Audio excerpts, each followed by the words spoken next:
Low blood pressure खुद एक बीमारी है जो अमूमन सोडियम क्लोराइड की डेफिशिएंसी से होती है। गर्मियों में ज़्यादा पसीने आने से या पुराने बुखार में ठंडे पसीनों से जो नमक यानी सोडियम क्लोराइड की कमी होती है, पुराने लोग शिकंजीबी बनाकर, लस्सी में नमक डालकर, तरबूज पर नमक डालकर ये सोचकर इस्तेमाल करते थे कि जो पसीनों से नमक की कमी हुई है उसे पूरा करना है। नई जेनरेशन को नमक खाने से डरा दिया गया है, जबकि नमक की कमी से कुछ बीमारियां जन्म लेती हैं, मसलन घुटने की हड्डी पे गैप आना, लो ब्लड प्रेशर हो जाना, डेंगू फीवर।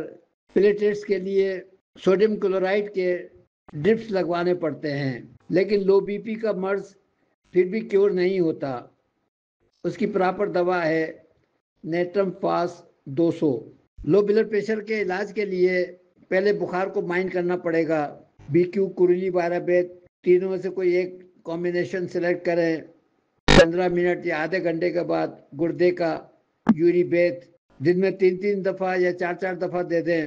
रोज़ाना रात को नेट्रम फास 200 देते रहें जब तक बीपी नॉर्मल ना रहने लगे।